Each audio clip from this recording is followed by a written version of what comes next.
Siku ya leo tuko hapa kupigia wamama harambee, kufanya fundraising kwa wajane ambao wako hapa, ambao ni single mothers.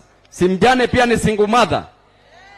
Wale wajane ambao wako hapa, siku ya leo tuko hapa kwa sababu serikali imekataa kufanya kazi. Kama serikali ingefanya kazi, hatungekuwa na hii fundraising.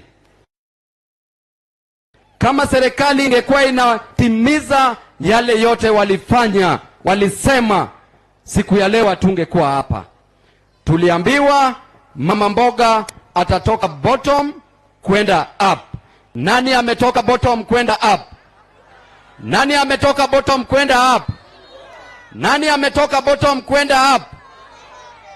Tuliambiwa kwa mavijana, kila mwaka tutakuwa na kazi 1,000,000. Kijana mgani hapa ako na kazi? Mama mgani hapa ako na kazi? Mko na kazi? Hamna. Kwa hivyo hii serikali ni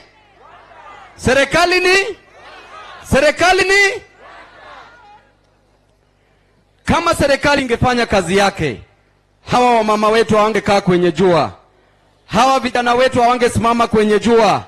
Siku ya leo tungekuwa na dignity. Siku ya leo hatungekaa hapa. Hii serikali imeinvest sana na ikainvest heavily on corruption. Imeinvest heavily kwa ufisadi. Kila shilingi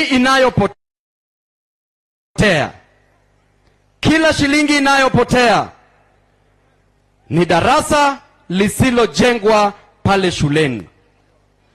Kila shilingi inayopotea ni kitanda kisichonunuliwa pale hospitalini. Kila shilingi inayopotea ni dawa isiyonunuliwa kule hospitalini. Kila shilingi inayopotea ni barabara isiyojengwa hapa nchini Kenya.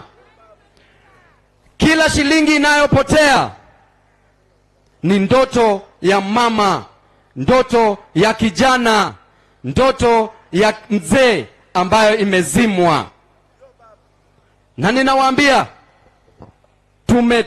tumechoka na imetosha. Imetosha kuona wamama wetu wakihangaika. Imetosha kuona vijana wetu hawana ajira. Imetosha kuona wazee wetu hawawezi pata pesa ya kununua dawa kule hospitalini. Imetosha. Na tunasema 2027 tutaenda kupiga kura. 2027 hatutangoja kura zihesabiwe. 2027 tukishapiga kura tutaenda State House. Tutangoja kura itangazwe huko. Tutangoja kura itangazwe State House. Wangapi wanakubaliana na hiyo maneno? Nikiangalia huyu mama na wamama wengine hapa, inanikumbusha mamangu akiteseka na mimi, akiuza chang'aa, tukishikwa na mapolisi. Hawa wamama wanauza mboga ili walee watoto wao. Hawa wamama wanalimia watu mashamba ili wapeleke watoto shule. Hawa wamama ambao unaona hapa wanafanya kazi ya kuoshea watu nyumba, kuozea watu manguo, kuoshea watu manguo na kuuza manguo ili waweze kupeleka chakula nyumbani.